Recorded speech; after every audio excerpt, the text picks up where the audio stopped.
Superstars, this is Becca and welcome to a really messy craft room and to this week's training video. And this week I want to talk to you about something that lots of you have asked me about, and it's about taking photos and great photos and my top photo tips for taking photos of the projects that we make. What we do is very visual, and we all know we've fallen in love with things when we've seen a great photo of the product used, and taking photos of our projects is a great way of sharing them with people, and for sharing that inspiration and for hopefully encouraging people to know they need to buy that stamp set from us or those goodies from us. I'm not a professional photographer, I haven't had any training, I just love playing with my camera. So if anybody else has got any great tips, please do share them on the link below, on the thread below, and let's see what we can all learn. I think I'm going to share, well, I know I'm going to share with you 3 top tips, and then set you a little challenge. And the first tip is lighting.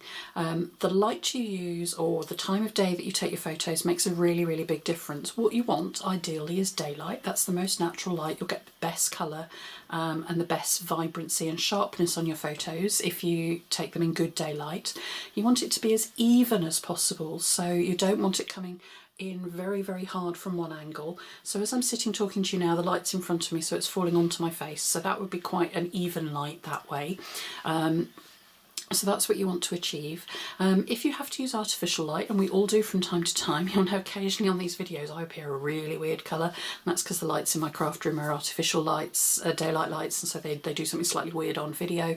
Be very careful of that when you're taking photos. It will cast a hue across your photo, and it'll make something, it also does something slightly strange for me when you've got something shiny on the card and you're using artificial light. So if possible, when you're using artificial lights, use 2 coming in from the side, so they're lighting the project from the front and the side, I believe is the best way of doing it. Flash on photos of projects doesn't look great. It tends to white things out a little bit because we're interested in the detail. So get your lighting as even as possible. If needs be, put a thin piece of maybe tracing paper, vellum card between you and the light source. That'll help diffuse it as well.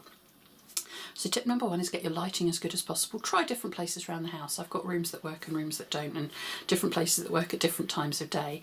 And because I use a board underneath my photos that isn't a real desk, in case you hadn't worked it out, because I use a board, I can take that round to where the light is, and that works really well.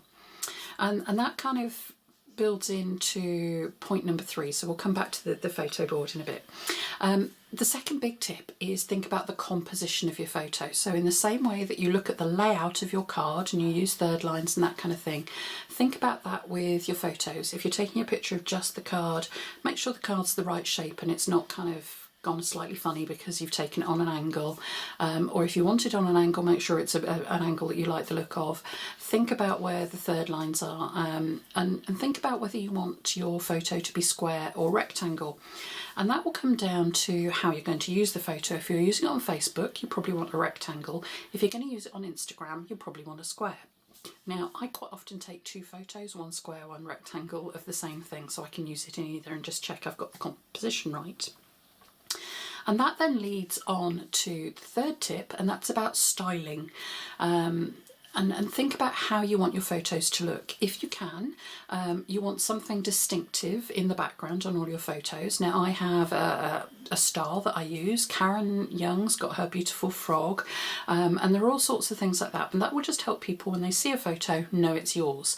I put mine in the background, and because I've got a fancy pants camera, which you absolutely don't need, I blur it out of focus slightly, but you can take really great photos using these tips just on your iPhone. So have something distinctive.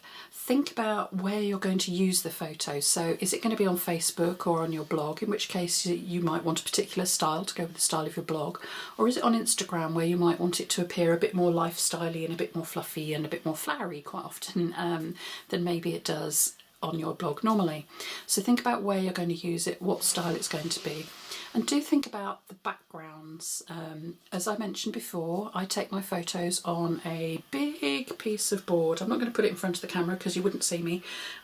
It's a half a sheet of plyboard actually, and I've covered that with sticky back plastic which has got a wood pattern on it, and that gives me a beautiful wood background and wood floor for all my photos that, as I say, I can take around anywhere in the house. And I've also got some brick wall wallpaper, which I used to form the back of those photos that you've seen with the brick wall on. So those aren't real walls, I'm really sorry.